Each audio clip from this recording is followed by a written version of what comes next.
What's up, guys? Johnny here, and we're back for CPC. This time we're taking on whatever Techno Strike and his Carolina Pantherians. His team is marked on the screen. It consists of Tapu Bulu, Heatran, Crobat, Vaporeon, Gliscor, Alakazam, Conkeldurr, Ampharos, Mega, and Spiritomb. Ferroseed, yeah, Ferroseed as well. So yeah, pretty, pretty scary team.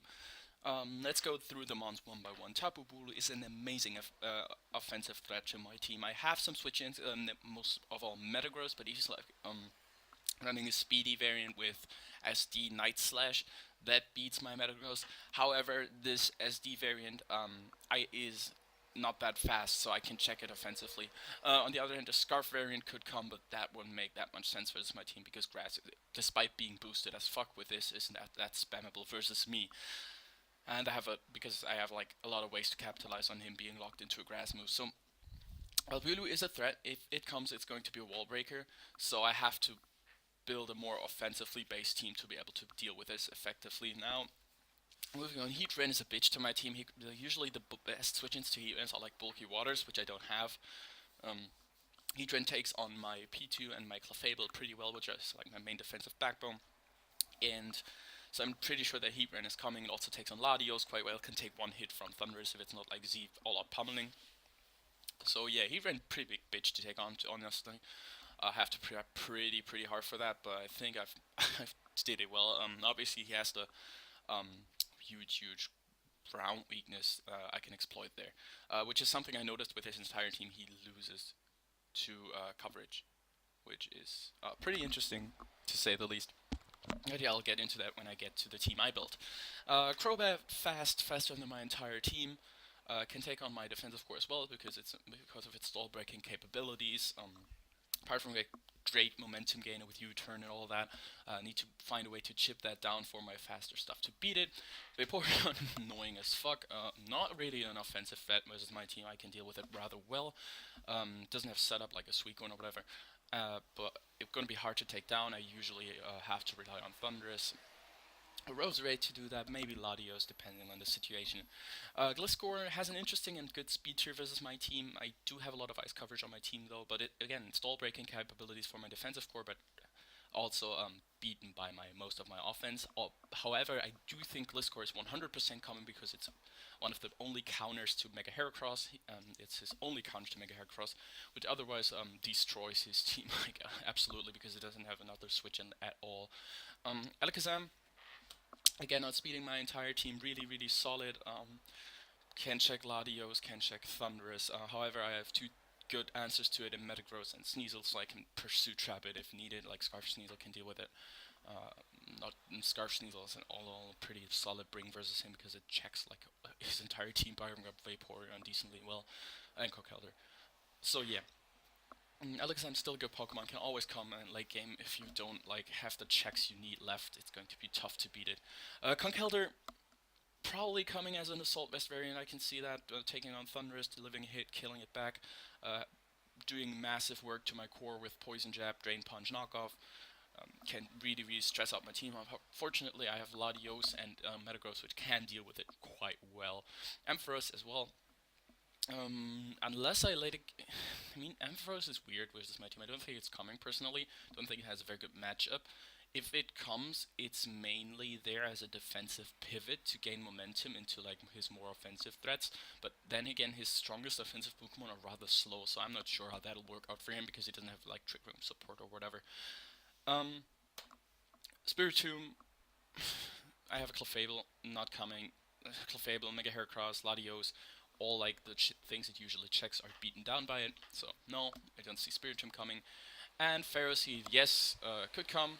If it comes, I didn't prep too hard for it. I can chip it down. I can beat it with my team. Like I'm not worried about that this much. If it tries to hazard stack me, that's a good call on his part, but yeah, we'll deal with it if we see the Ferroseed, which I doubt because like just again, Mega Heracross, Metagross all have like ways to deal with it quite effectively.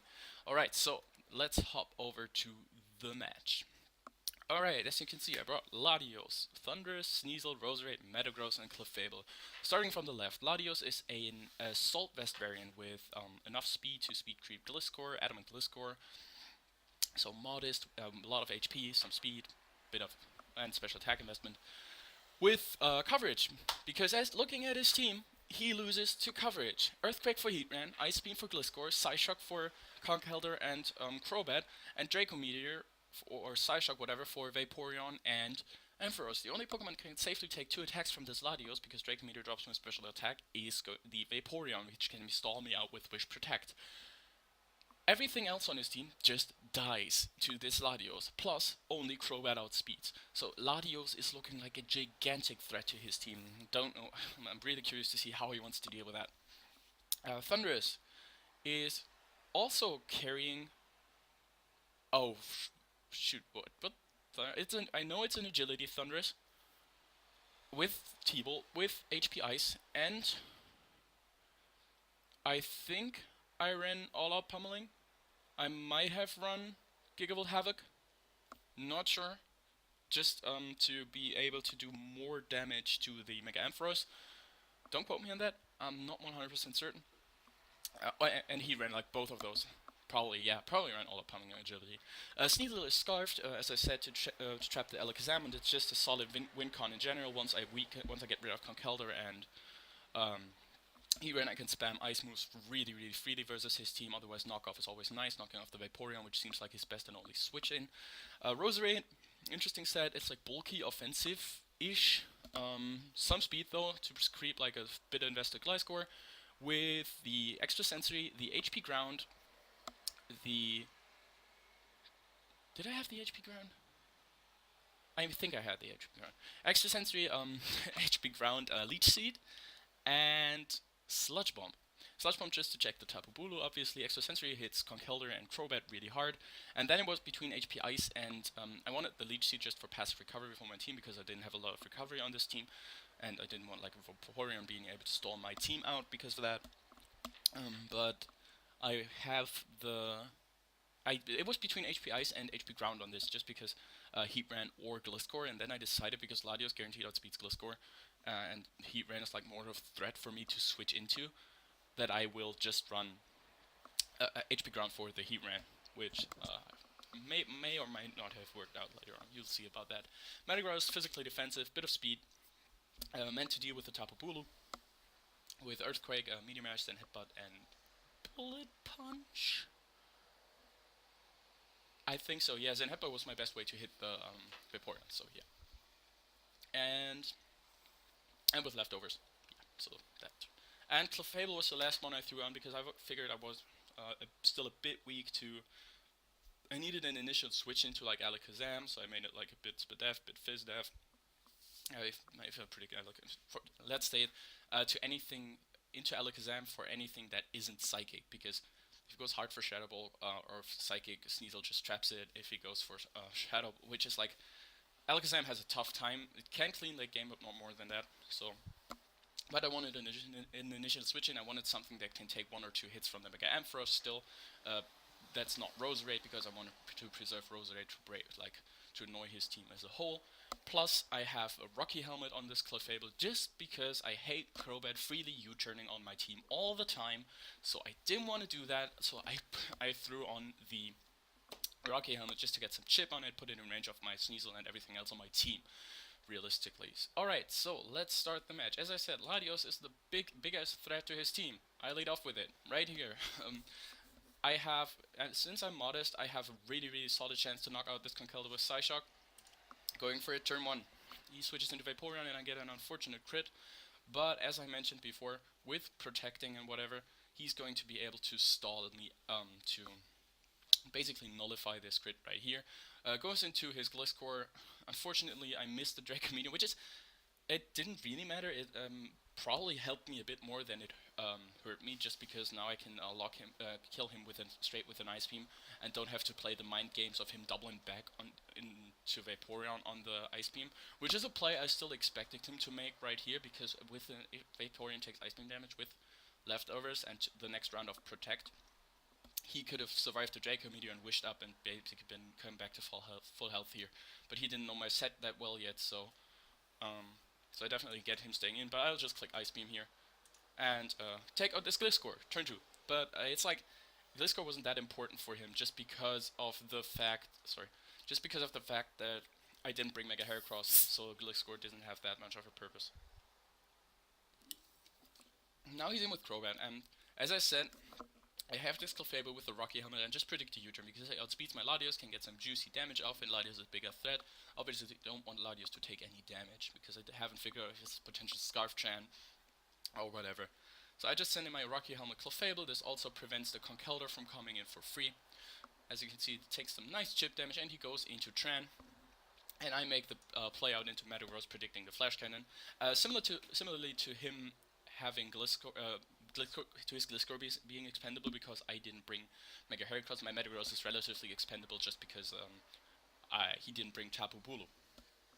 As you can see, this actually helps me a lot because it helps me to play around this Heatran a bit more.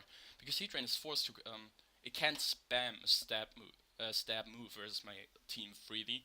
He has to predict. So I'm going to go my Metagross on the Flash Cannon, and then I'm going to pull a double out into my Latios on the predicted fire move as he goes into Vaporeon. So obviously this play doesn't work out for me, but I can just drop a Draco on his Protect. Yep. And then I'll do the same thing again because I wanted to confirm his spread a bit more. Plus I force him to Wish and Protect the next turn because he can't risk this Vaporeon as it is his only Latios counter. So I get a free switch in into my Roserade, and now I predict his switch out into either Tran or probably Crobat. So what I do is I Leech Seed up, and he actually goes into Conkeldurr, which is like, okay, letting me chip down this Conkeldurr makes it way easier for stuff like my Clefable later on down the road. But now I'm in with my Metagross, and he goes into Heatran. And right here I'm like, I pulled the double into Latios last time, so he'll probably predict me to do the same and go for something like a Dragon Pulse or even Toxic or whatever. I don't want him to do that. Plus, if he's not like offensive Fire Blast, I have a chance to live it from here with my investment. Not a good one, but maybe. So I decide to just stay in and click Earthquake. As I get the play right, and he goes for Dragon Pulse, and I get rid of the biggest threat to my team. Juicy! So it's really looking good right here, because right now, once I weaken the Crobat, Roserade basically solos his team, so does Latios already, and Scarf Sneasel is actually, once I weaken, Scarf Sneasel also looking kinda lit here. As he goes into his Mega Ampharos, I know he can't take me out, I know I outspeed him, I just go for Earthquake, get some damage off, because this thing is bulky. He goes for this, confirming a bit of bulky spray, goes to Vaporeon. Now I go for Zen Headbutt, again forcing him to recover to get this. No, I don't. Sorry, I go into Roserade hard because I think he's going to Wish up, and I didn't want him to get a free Wish pass out into his Pokemon. Right, and that was it. And I Leech Seed again because I really don't lose much by it. And I am actually Cobra Berry on this Roserade, and I can tank a Brave Bird, which is why I stay in here and go for the extra sensory, or for the what? Why did I do that? I think I was HP Ice, not HP Ground after all. God damn it. Could have been more unprofessional.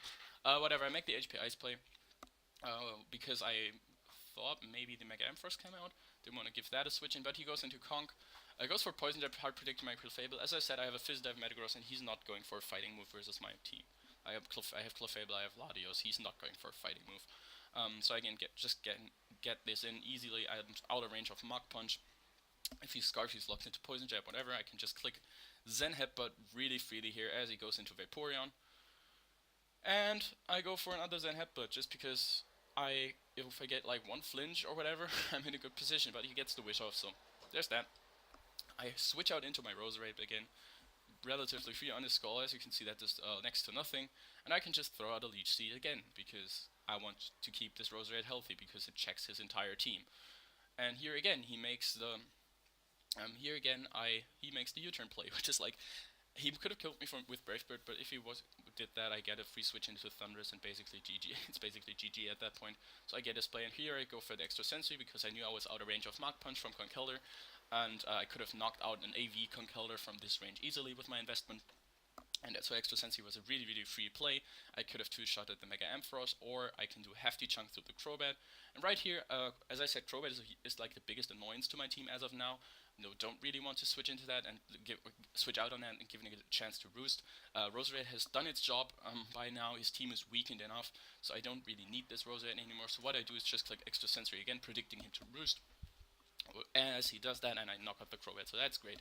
Now Roserade outspeeds his entire team and can just wreak some havoc. As I go for the extra sensory here, kill off the Conch Elder, and he goes into Ampharos. He can't kill me really from this range, I can kill him, so I need 2 hits to kill him right here with the HP Ice. HP Ice? No, this might have been HP Ground, and I predicted the Crobat to roost. I think that's what I did. I'm not sure. I'll look it up later. He goes for the Volt Switch, and this is actually cool with me because I get a Leech Seed off on the Vaporeon. I can sack my Rosette. I could have preserved some differential here by going into hard into Thunderous or whatever, but if he went for Ice Beam, I didn't really want to risk anything and having a Vaporeon stall out my entire team. So I just go for the safe play, go for Leech Seed, go into Thunderous, and wrap up the game with Thunderbolt into Thunderbolt. As you can see with Leech Seed and Leftovers, I gain Leftovers? No, I'm not. Never mind. And then I can just click HP Ice to kill him. You don't even have to use up my Z-moves. And that's GG. We win 5 over the Tech Frokies. Finally a good victory back in the CPC. Maybe we can have some more nice games. I'm really looking forward to the rest. At this point I basically have nothing to lose, so I'll just have some fun in it and wing it a bit. So that's going to be cool. Hope you enjoy it as well. See you guys around. Cheers.